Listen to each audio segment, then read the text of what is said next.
Hi friends, പുതിയ വീഡിയോയിലേക്ക് സ്വാഗതം. ഇന്ന് ഉണ്ടാക്കാൻ പോകുന്നത് ചക്കക്കുരു കറി കേട്ടോ. ചക്കക്കുരു മാത്രമല്ല, ഉണക്കച്ചിമ്മീനും മാങ്ങയും മുരിങ്ങക്കോലും ഇട്ട് കറി. അപ്പോൾ എങ്ങനെയാണ് ഉണ്ടാക്കുന്നതെന്ന് നോക്കിയാലോ. ചക്കക്കുരു നന്നായി വൃത്തിയാക്കിയതിന് ശേഷം 2 ഗ്ലാസ് വെള്ളവും ഉപ്പും ഇട്ട് വേവിക്കാൻ വെക്കാം. അപ്പോഴത്തേക്കും ചക്കക്കുരു വെന്ത് വരാൻ തുടങ്ങി കേട്ടോ. ഒരു വിസിലൊക്കെ വന്നു. അപ്പോഴത്തേക്കും നമുക്ക് അരയ്ക്കാനുള്ള അരപ്പിലേക്ക് പോയാലോ. അതിനാവശ്യമായത് അരമുറി തേങ്ങ, കുറച്ച് മഞ്ഞൾപ്പൊടി, കുറച്ച് ജീരകം, 5 വെളുത്തുള്ളി, 5 പച്ചമുളക്, 2 കഷ്ണം ഉള്ളി. ഇത് നമുക്ക് നന്നായിട്ടൊന്ന് അരച്ചെടുത്താലോ. അപ്പോഴത്തേക്കും നമ്മുടെ ചക്കക്കുരു നന്നായി വെന്ത് വന്നിട്ടുണ്ട്. അപ്പോഴത്തേക്കും നമ്മുടെ കഴുകി വെച്ച് വൃത്തിയാക്കി വെച്ച പച്ചമാങ്ങി മുരിങ്ങക്കോലും നമുക്ക് കറിയിലേക്ക് ഇട്ട് കൊടുക്കാം. അപ്പോൾ ഞാനത് ഇട്ട് കൊടുത്തു. ഒരു വിസിലിന് ശേഷം നമുക്കെടുക്കാം. അപ്പം ഈ കാര്യം ഇവിടെ നടക്കട്ടെ. നമുക്കിപ്പം നമ്മുടെ അരപ്പ് അങ്ങോട്ട് അരച്ചെടുക്കാം. അപ്പോൾ അരപ്പിലേക്ക് ഞാൻ കുറച്ച് വെള്ളം കൂടി ഒഴിക്കുന്നുണ്ട്. അരച്ച് നന്നായിട്ട് അരച്ച് പേസ്റ്റാക്കി എടുക്കുക കേട്ടോ. അപ്പോൾ നന്നായിട്ട് പേസ്റ്റ് ആകുന്നുണ്ട് നമ്മുടെ അരപ്പ്.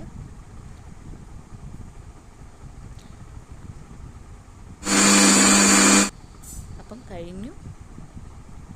ഇങ്ങനെ വേണം നമ്മുടെ അരപ്പ് വരാൻ. നല്ല പേസ്റ്റായിട്ടുണ്ട്. അപ്പോൾ ഇനി നമുക്ക് നമ്മുടെ ചക്കക്കുരു നോക്കാം. അപ്പോൾ എൻ്റെ ഒരു വിസിൽ കഴിഞ്ഞ് 2 വിസിലായിപ്പോയി കേട്ടോ. അപ്പോൾ ഞാൻ പതുക്കെ സ്റ്റൗ ഓഫ് ചെയ്യുവാണ്. അപ്പോഴത്തേക്ക് നമുക്ക് ഉണക്കച്ചിമ്മീനൊന്ന് ചെറുതായിട്ട് ചൂടാക്കിയെടുക്കാം. എണ്ണയൊന്നും വേണ്ട കേട്ടോ, ജസ്റ്റ് ഒന്ന് ചൂടാക്കിയാൽ മാത്രം മതി. ചൂടാക്കാതെ ഇടുന്നവരുമുണ്ട്, നമുക്ക് ചൂടാക്കി ഇടാം കേട്ടോ. ചൂടാക്കുമ്പോൾ ഒരു മൊരുമൊരാന്നിരിക്കും. അപ്പോൾ നമുക്കതൊന്ന് ചൂടാക്കിയെടുക്കാം. ഒത്തിരി മിനിറ്റൊന്നും വേണ്ട, ഒരു 2 മിനിറ്റ് മതി ചൂടാവാൻ. ചൂടാക്കിയതിന് ശേഷം നമ്മുടെ ചക്കക്കുരു ഒന്ന് തുറന്നു നോക്കാം. കണ്ടില്ലേ, എൻ്റെ 2 വിസിലായിപ്പോയി. അതുകൊണ്ടാണ് ഇങ്ങനെ നന്നായിട്ട് ഉടഞ്ഞു വന്നിരിക്കുന്നത്. ഇത്രയും ഉടയേണ്ടാത്തവർ ഒരു വിസിൽ നിർത്തുക. പിന്നെ ഒരു പാത്രത്തിലേക്ക് നമ്മുടെ ചക്കക്കുരു അങ്ങോട്ട് മാറ്റി എന്നിട്ട് അരപ്പിട്ട് നന്നായിട്ടൊന്ന് മിക്സാക്കി കേട്ടോ.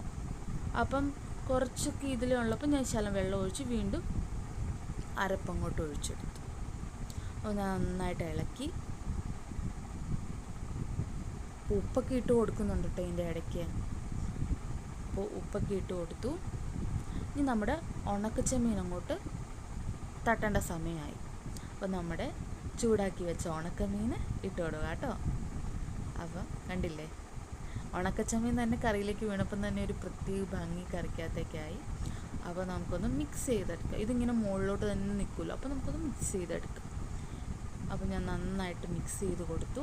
മിക്സ് ചെയ്തതിന് ശേഷം നമുക്ക് ഒരു തിള വരട്ടെ. തിള വരുന്നവരെ നമുക്ക് വെയിറ്റ് ചെയ്യാം കേട്ടോ. തിള വന്നതിന് ശേഷം നമുക്ക് സ്റ്റൗ ഓഫ് ചെയ്യണം. അപ്പം തിള ചെറുതായിട്ട് വരാൻ തുടങ്ങുന്നു.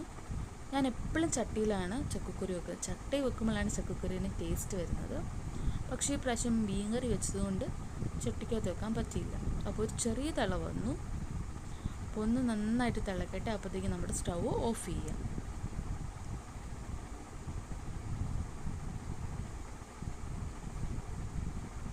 ചെറിയ തിള വന്നു. ഇപ്പം നല്ല സൂപ്പർ തിള വന്നിട്ടുണ്ട്.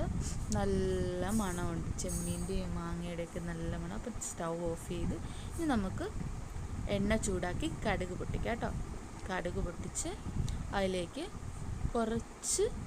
കുറച്ചെന്ന് പറഞ്ഞാൽ ഒരു 3 ഉള്ളി അരിഞ്ഞതും കരിയാപ്പലയും വറ്റൽമുളകുമാണ് വേണ്ടത്. പക്ഷെ എൻ്റെ ഈ വറ്റൽമുളകില്ലാത്തതുകൊണ്ട് ഞാൻ 2 മുളകും കൂടെ മുറിച്ചിങ്ങോട്ട് ഇട്ടു. എന്നിട്ട് അതൊരു ഗോൾഡൻ ബ്രൗൺ ആകുന്നവരെ ഒന്ന് നമുക്ക് ഇളക്കാം. അപ്പം ഞാൻ മുളക് ലാസ്റ്റാട്ടോ ഇടുന്നത്. ആദ്യം ഞാൻ നോക്കി വറ്റൽമുളക് കൊണ്ടുവന്ന് ഇല്ലാത്തതുകൊണ്ടാണ് ഞാൻ പച്ചമുളക് ഇടുന്നത്. എപ്പോഴും വറ്റൽമുളക് ഇടുന്നതാണ് ഏറ്റവും നല്ലത്. ടേസ്റ്റ് കൂടാൻ ഏറ്റവും നല്ലത് വറ്റൽമുളക് ഇടുന്നതാണ്. അപ്പം ഗോൾഡൻ ബ്രൗൺ ആയി നമ്മുടെ. അപ്പോഴത്തേക്ക് ഞാൻ കുറച്ച് മുളക് പൊടി ഇട്ട് കൊടുക്കണം. മുളക് പൊടി ഇടുന്നത് എന്തിനാണെന്ന് വെച്ചാൽ കറിക്കൊരു ഭംഗിക്ക് വേണ്ടി മാത്രമായിട്ടാണ് ഇടുന്നത്. ഓൾറെഡി നമ്മൾ പച്ചമുളകൊക്കെ ഇട്ടിട്ടുണ്ട്. അപ്പോൾ ഞാൻ കുറച്ച് മുളക് പൊടി ഇട്ട് കൊടുക്കുക കേട്ടോ. അപ്പോൾ കുറച്ച് മുളക് പൊടി ഇട്ട് ജസ്റ്റ് ഒന്ന് മൂപ്പിച്ചെടുക്കാം.